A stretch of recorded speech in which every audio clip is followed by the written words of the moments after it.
Hey, my name's Cooper, and here's my informative speech. So, in the first scene of the hit Netflix original Stranger Things, you see four kids in a basement playing some weird game on the table. One of the kids, Mike, reveals a minifigure from behind this cardboard wall, and he throws it down, and he confirms one of the kid Dustin's suspicions. The figure is the fearsome Demogorgon. So, Will then rolls a die to cast a fireball, but he gets a super low number. One of the motifs of the 80s is middle school and high school nerds in a basement playing weird make-believe board games. What few people know is that this pastime has a name, and it is currently alive and well. This kind of game is called live-action role-playing, and this one of the most popular ones of this style is called Dungeons & Dragons, also known as D&D for short.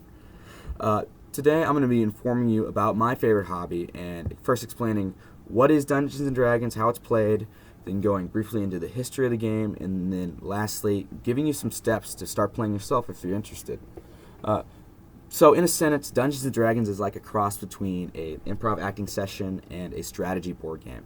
So according to an 2009 Encyclopedia Britannica article, the editor, William L. Haas, describes D&D as a game that is set in a medieval fantasy world in which multiple players form a group that is led through an adventure by one player who assumes the role of storyteller, aka Dungeon Master.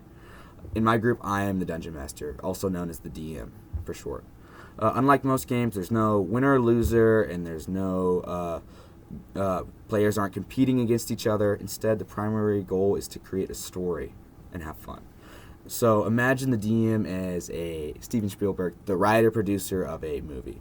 So the DM's job and the producer's job is to come up with a setting for a story, come up with an interesting story with a beginning and an end, set scenes, create minor characters and extras, and then the players of the game are like big A-list actors, and they're the protagonists of the story. So, but the catch is, the players acting as these main characters. They get to alter the story in whatever way they'd like. So, to give you an idea, imagine a generic fantasy fairy tale. There's a king, and he asks a group of gallant adventurers to save his princess from the dragon and its evil tower. So the adventurers, they get ready, they go across the kingdom, they get to the tower, they go through and fight, the goblins, and then they get to the top of the tower, and there's the princess and the dragon, and then here's where the improv comes in. So normally, in the generic fairy tale, kill the dragon, go back, save the princess, and the knights get gold. But in here, imagine the princess begs the adventurers not to kill the dragon because the king is evil and the dragon is good besides, like eating people. So that is what D&D is like, and the players can make a decision what they want to do. And my job as the DM is to react as they change their trajectory of the story. Take that and you throw in some rules from books, and then throw in rolling dice, and that's Dungeons and Dragons, short in a phrase. So now you know what it is and how it's played, sort of. Let's go into how it was formed. So D&D, like the scene in Stranger Things, started as some brothers and friends in a basement in Wisconsin in the winter. They loved board games, and they started something of their own. So the creator, Gary Gygax, came up with the idea because in the 60s and 70s, there this type of game called war games, where there are a bunch of minifigures that make little armies, and the players fight against each other. And he had the idea of, what if we play a game like that, but instead of controlling a unit, the player controls one character, and the characters work together. And several years later, he's working in that industry as a writer for a wargaming magazine, and he decides to self-publish his own game with this concept called Dungeons and Dragons. Fast forward several years, and it's grown majorly in popularity, and thousands of people, kids, middle schoolers, high schoolers, adults, are playing it worldwide. But in the 80s and 90s, things took a turn for the worse because there's this phenomena called the Satanic Panic. Basically, there were some scandals involving some daycare abuse, and several fundamentalist preachers and TV evangelicals began to worry about Satanism in the youth, and began attacking facets of youth culture. So heavy metal, comic books, card games, just general youth fun, and you guessed it, Dungeons and Dragons. So they confused it. They accused it of being devil worship, and then all the worried parents, don't want my kids summoning a demon in the basement.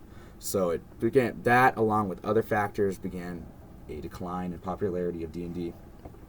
But this decline continued in the 2000s until a new edition in 2012 came out called 5th edition, new, easier rules, and this new kind of style, along with this new phenomena of people live streaming playing D&D, made D&D become super popular again and get life breathed into it. The most popular of these live streams is called Critical Role. Millions of people watch every 4-hour episode every week. And this has given D&D a lot of exposure, and now a lot of celebrities who played when they were in high school are back to playing it again as adults. So, some names: Dndizzle, Joe Manganiello, who is Sofia Vergara's husband. He was an actor in True Blood. Stephen Colbert, WWE superstar The Big Show, and many more. That show, Critical Role, is so popular that both Vin Diesel and Joe Manganiello have both cameoed on the show and been featured. So if you're interested in maybe playing a game like this that these celebrities have played, here's some steps you can take. So fundamentally, it's a group experience, and you can play without any prior experience by anyone in the group. But first you need to find a group, and there are two ways you can do this. Either you can find a pre-existing one, or you can start one with your friends. So to find a pre-existing one, you can ask around your friends to see if anyone knows how to play. There's a chance that someone knows how to play. If you can't find anyone that knows how to play, you could go to your local game store, ask around, or you could go on some D&D. There are a million D&D website forums. You can go look for local groups. But if you don't know anyone that plays and you don't want to play with strangers, you can just start your own group. This is what me and my friends did in middle school. We went to we heard about this game. We went to Barnes & Noble and got the 5th edition starter kit that comes with a little adventure. And we just sat down and started playing. We had no idea what we were doing, but it was like a lot of fun. So if your friends enjoy board games, video games, anything of that nature, if you all ever seen the Lord of the Rings movies, or if you and your friends like the show Game of Thrones, then you would love to play D&D. The optimal size is for the game is about 4 to 6 players, and that's including the DM. So if that interests you, go to your local game store, go to a bookstore, look on Amazon or just the internet, and find the 5th edition D&D starter kit and start playing. So in all, I've explained briefly what D&D is, how it came to be, and how to take steps to play it. But I want to say why D&D is one of my favorite hobbies. The reason why is because it lets me be creative. As a DM, I've created like an entire world, like Westeros in Game of Thrones, that my players' characters exist in. And every session, I'm challenged to think on my feet, use my creativity, and come up with fun scenarios for my players to enjoy. So if a game like this interests you, be like the kids from Stranger Things and slay the Demogorgon. Thank you.